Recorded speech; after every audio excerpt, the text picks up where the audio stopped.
¿Cómo están? Dios les bendiga. En esta oportunidad les traigo la teoría del movimiento parabólico de caída libre. Acá vemos, por ejemplo, una persona que lanza un balón y el balón pasa por todas esas posiciones que indica este dibujo. Bueno, eso genera una trayectoria, pero lo que pasa es que esto está dándose en el aire.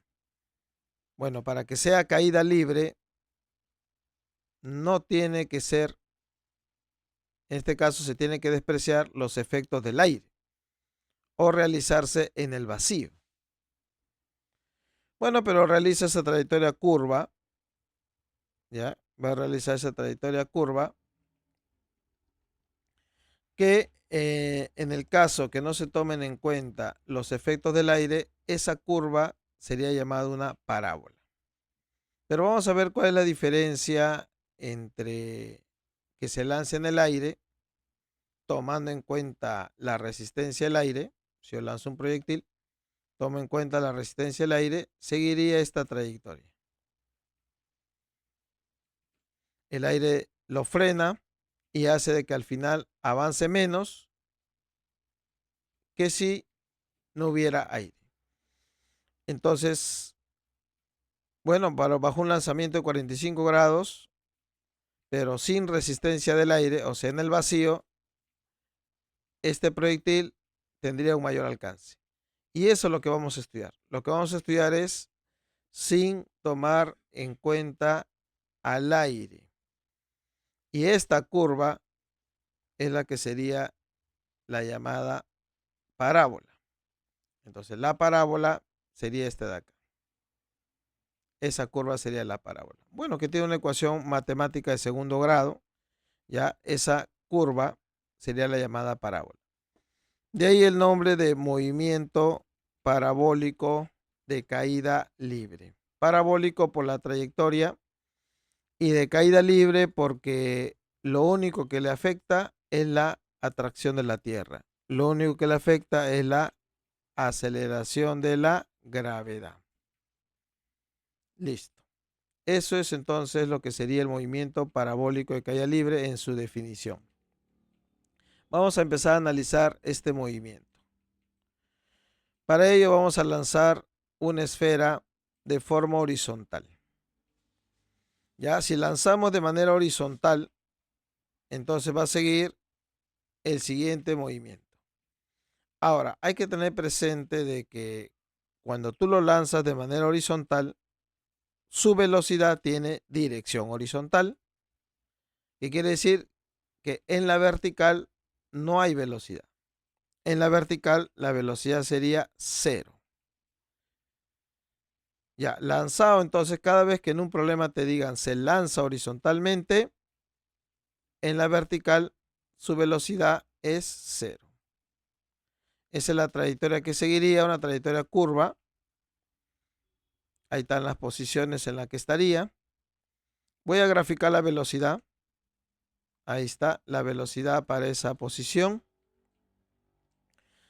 Y esta velocidad ya no va a ser como pasaba en caída libre, en MRV, donde la velocidad era horizontal o vertical. O sea, era línea recta. Ahora la velocidad está inclinada, está en diagonal. Entonces, ¿cómo vamos a hacer cuando la velocidad está en diagonal? Bueno, en este movimiento parabólico de caída libre, el único punto donde la velocidad es horizontal es justamente el punto más alto. Pero en cualquier otro punto la velocidad va a tener dirección en diagonal. ¿Qué vas a hacer tú con esta velocidad? Lo vas a descomponer en dos vectores. Uno horizontal y el otro vertical. ¿Cómo vas a saber la dirección? Sencillo. Como esta esfera lanzada de esa manera avanza a la derecha, va a tener una velocidad a la derecha o una componente hacia la derecha. Como la esfera está bajando, va a tener una componente hacia abajo. Ya va a tener una componente hacia abajo. Ahí están las dos componentes. Esa sería su componente horizontal, que lo vamos a representar con Bx. Y ya te vuelvo a recalcar que es hacia la derecha. ¿Por qué? Porque está avanzando a la derecha. La otra componente sería esta de acá, By. ¿Y por qué le hemos graficado hacia abajo? Porque está bajando. Entonces, profe, si está subiendo, ¿lo grafico hacia arriba? Sí, así es. Ahora, estas dos componentes, ¿no? Si yo paso este lado, es igual a este lado de aquí.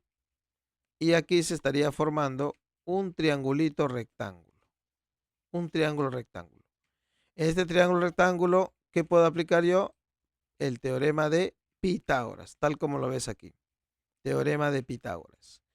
¿Qué me va a permitir calcular con el teorema de Pitágoras? La hipotenusa. Pero la hipotenusa, ¿qué es? La rapidez. Eso es la hipotenusa. En cambio, este Bx y By son componentes. Componentes. De tener cuidado. Esta de aquí no es la velocidad. Esta de aquí tampoco es la velocidad. Esas que son componentes. La que es la velocidad es la hipotenusa, la diagonal. Esa es la velocidad. Y su módulo o su rapidez lo obtienes justamente aplicando el teorema de Pitágoras. Entonces, si en un problema te piden rapidez, piensa en Pitágoras. Ahí está, esos son los nombres. Bx es la componente horizontal de la velocidad. By, la componente vertical. Entonces vamos a trabajar así. Cada vez que tú veas que la velocidad está en diagonal, ¿qué tienes que hacer? Descomponerlo. ¿Estamos de acuerdo? Vas a descomponer la velocidad. Seguimos. Acá tenemos un ejemplito. Una partícula es lanzada con 25 metros por segundo y formando un ángulo de elevación, o también se le llama ángulo de lanzamiento, de 53 grados. ¿Qué vas a hacer? La velocidad está en diagonal, te acabo de mencionar. Si está en diagonal, tienes que descomponer esa velocidad. Esa velocidad va a tener dos componentes. Dos componentes. Si tú lanzas de esa manera, la esfera va a seguir una trayectoria más o menos como esa. Entonces, viendo la trayectoria, tú puedes saber la dirección de las componentes. Como la esfera lanzada de esa forma avanza a la derecha, va a tener una componente hacia la derecha. Su Bx va a ser a la derecha. Como va a subir, va a tener una componente hacia arriba. Ya está. Entonces ya tenemos las direcciones tanto de la componente horizontal como de la vertical. Bx, By. Para calcular sus valores, nos vamos a apoyar en el triángulo notable 37, 53. Porque esto sería 37. Tú ya sabes que a 37 se opone 3K. Esto sería 3K. Este cateto que está por aquí sería 4K. Bueno, pero este lado es igual a este lado. Entonces By vale 4K. Y la hipotenusa, esta hipotenusa de aquí, esa hipotenusa viene a ser este valor, o sea, el 5K. Entonces tú usas tu triángulo notable a 53 4K, a 37 3K y la hipotenusa 5K. Pero mira, te han dado el valor de la hipotenusa, que sería la rapidez de lanzamiento. De ahí puedes obtener el valor de K. El 5 pasa a dividir, entonces K vale 5. Y si ya tienes el valor de K5, ya podemos calcular o no las componentes. Claro que sí, ya se puede calcular las componentes.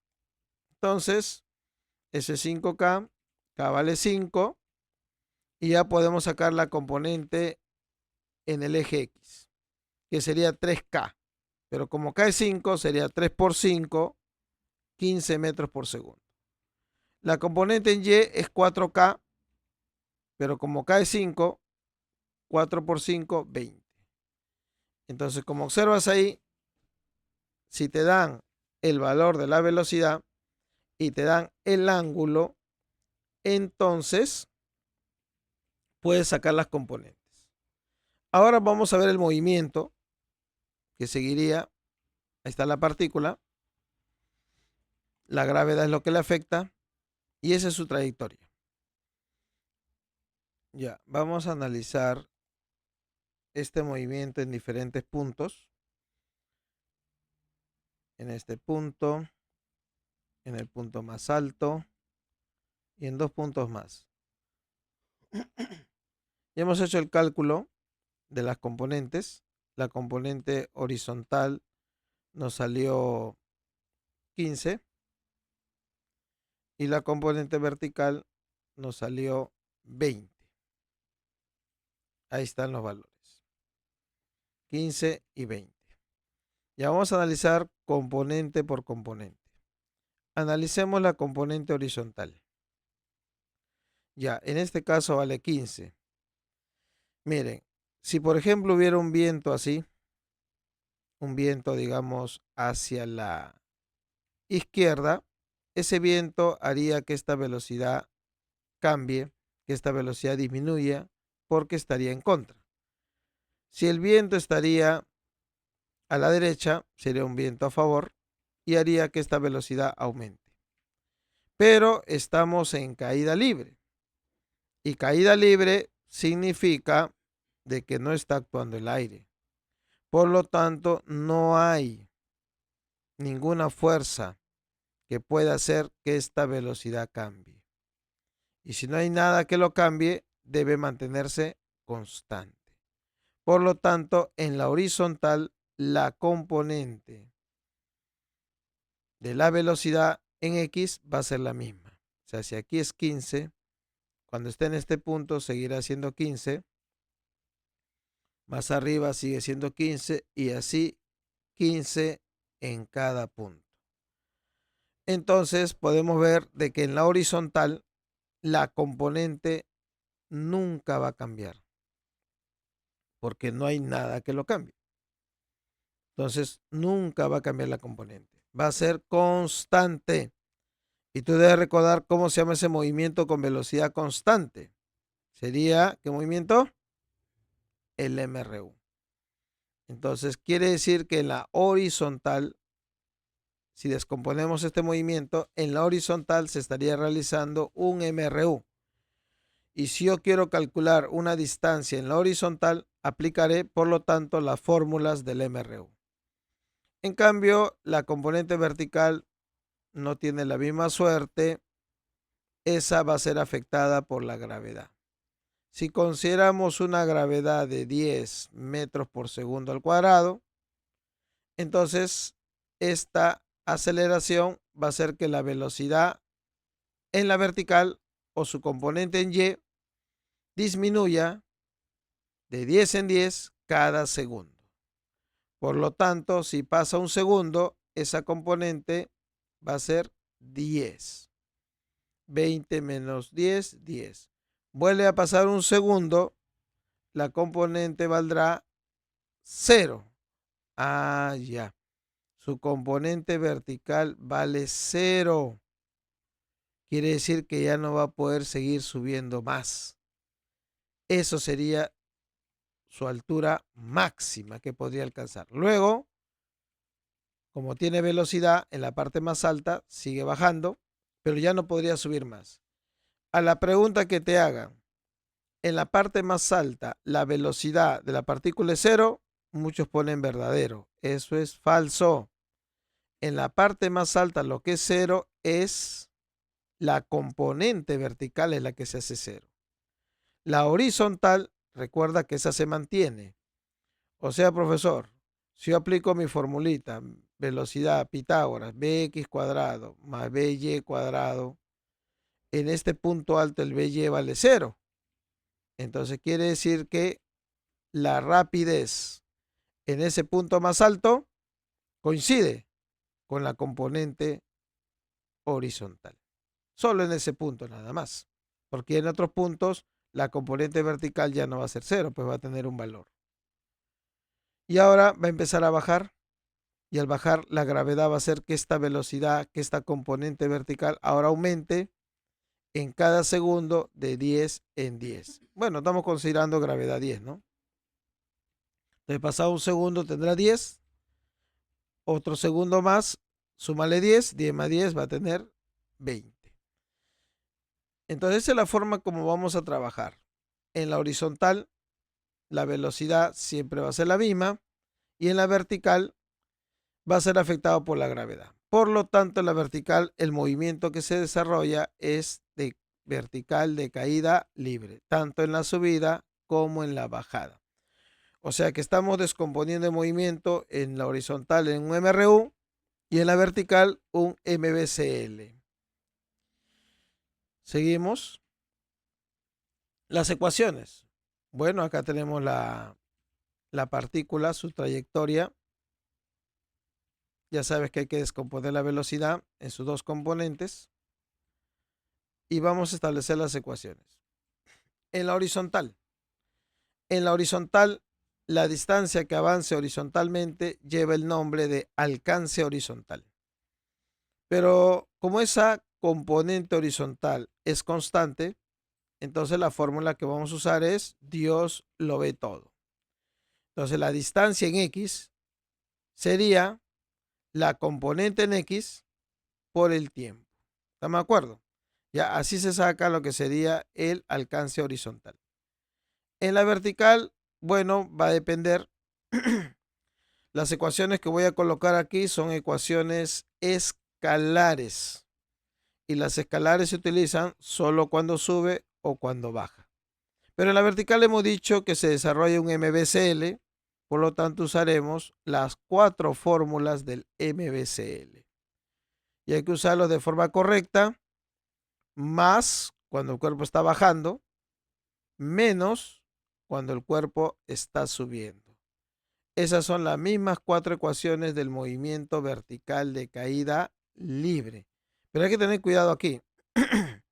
Que aquí tú ves, dice rapidez final. ¿Pero final en qué? En Y. Inicial. Inicial en Y. O sea que cuando tú vas a reemplazar acá la velocidad inicial, no vayas a reemplazar este valor. Por ejemplo, si esto vale 5, digamos ya pues ponle este 3, este 4. Entonces, ¿qué es lo que se reemplaza aquí? Rapidez inicial en Y. Esto no, eso no. Lo que se reemplaza es la componente en el eje Y. 4, entonces sería para este ejemplo. 4.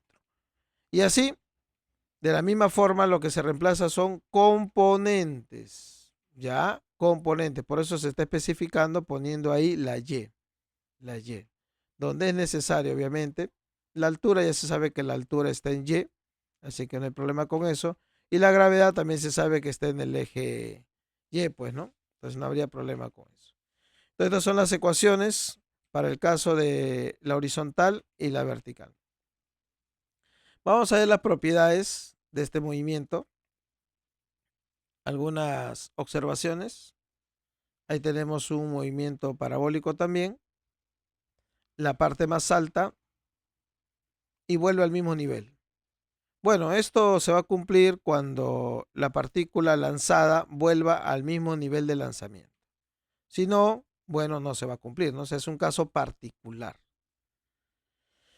Ya, ahí en la parte más alta, jóvenes, la rapidez sería la mínima. ¿Por qué la mínima? Porque mientras sube, su rapidez disminuye. Va disminuyendo hasta la parte más alta. A partir de ahí, la rapidez ya no disminuye más bien empieza a aumentar. Por eso que la mínima rapidez se alcanza en el punto más alto, donde la componente vertical, como ya hemos dicho, es 0. El tiempo hasta que su componente en Y es 0 es el llamado tiempo de subida y que va a ser igual al tiempo de bajada hasta el mismo nivel. Esa es una de las propiedades. Tiempo de subida igual tiempo de bajada hasta el mismo nivel. El tiempo de vuelo, ¿qué sería? Bueno, sería el tiempo de subida más el tiempo de bajada. Esto de tiempo de vuelo no solo se aplica para este caso particular, sino en general, ya sea que el movimiento empiece por aquí, termine por acá, esto sería igual tiempo de vuelo. ¿Ya? Igual habría un tiempo de subida, un tiempo de bajada. Claro, lo único que no se cumpliría en este caso es que este tiempo de subida hasta la parte más alta y este otro tiempo ya no sería lo mismo. O sea, la primera parte ya no se cumpliría. Eso se cumple, recuerda, cuando vuelve al mismo nivel nada más. Pero lo de tiempo de vuelo, sí, no hay problema. Eso siempre será tiempo de subida más tiempo de bajada. ¿Eso qué es? El alcance horizontal. Te vuelvo a recalcar que en la horizontal se realiza un MRU. Y para sacar esa distancia necesito la componente horizontal. Hay que descomponer entonces. Hacemos la descomposición. Componente en X, componente en Y. Entonces, para calcular esa distancia en X, sería velocidad X, pero ¿en qué tiempo? En todo el tiempo. ¿Qué tiempo sería eso? El tiempo de vuelo. La altura máxima. Ahí está. Esa es la altura máxima. Esa altura máxima para este caso particular se calcula con esta formulita que está acá. Profe, ¿cómo salió esto? Ah, eso sale de esta fórmula. Final cuadrado, inicial cuadrado, como sube, uso menos. 2GH. Ya, al final en Y es 0. Bueno, al cuadrado sigue siendo 0. Velocidad inicial en Y al cuadrado, 2 veces la gravedad. Y la altura hasta ese punto alto es la altura máxima. Bueno, este que está con menos, pasa con más. Y finalmente, para despejar la altura máxima, el 2G pasa a dividir. Y llegando a esta formulita que está por ahí. Ya, esa es la forma entonces como se estaría demostrando esta fórmula. ¿Qué quiere decir? Que bueno, si quieres la aprendes, no hay problema. Si no la aprendes, no hay tampoco ningún problema. Porque al final de cuentas, puedes usar esta fórmula también. O sea, esa sería en otras palabras una fórmula directa. Hay una relación que ha venido inclusive en el examen de admisión, bueno, en este caso de la uni, eh, que me permite relacionar la altura máxima con el alcance horizontal. Es esta de acá. La altura máxima es al alcance horizontal como la tangente del ángulo de lanzamiento sobre 4. ¿Ya? Bueno, eso se puede acá ver una pequeña demostración. ¿Ya? Altura máxima sobre distancia X. Bueno, ya. La altura máxima lo tenemos por esta fórmula. Velocidad inicial en y al cuadrado entre 2 veces g.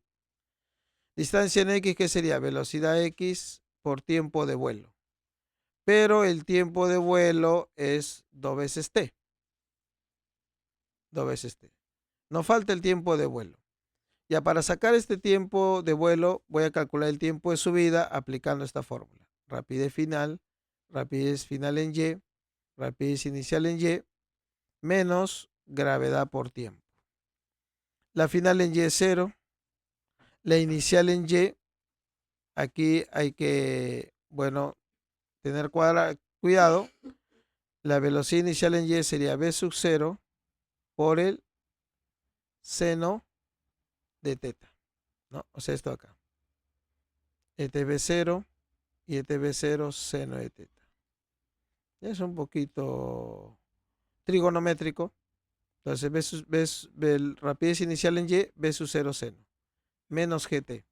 Bueno, de ahí gt, v sub 0 seno, y tendríamos el tiempo de esta manera, entre g. Ahora hay que reemplazar acá. Es operativo. Velocidad inicial en y, recuerda que es, ahí está, v sub 0 seno. Entonces sería v sub 0 al cuadrado seno cuadrado de teta sobre 2g. Ya, bx, ¿qué es? Es v sub 0 coseno de teta. Entonces bx es v sub 0 coseno de teta por 2. El tiempo está acá. B sub 0 seno de teta sobre G. Bueno, G se cancela. B sub 0 cuadrado.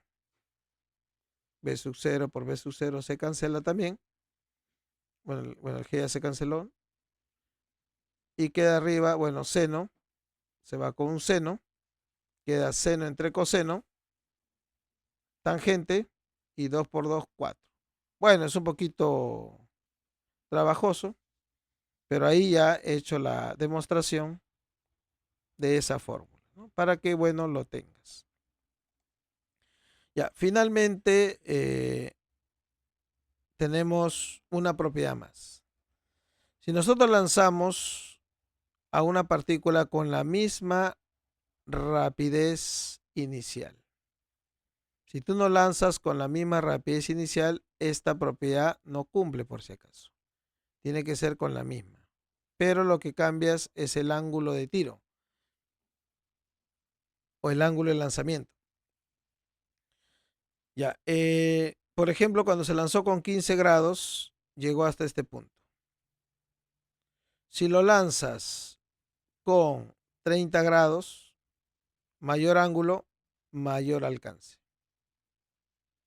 Con 45 grados, avanza más todavía.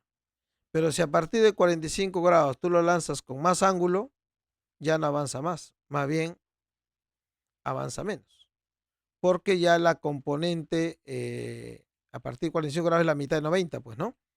Ya la componente vertical, en este caso, ya sería mayor que la componente horizontal. Y eso haría de que ya no pueda avanzar más bien avanzaría menos. Por lo tanto, el alcance horizontal máximo se da cuando el ángulo es 45 grados. Ahí es el alcance máximo. ¿Correcto?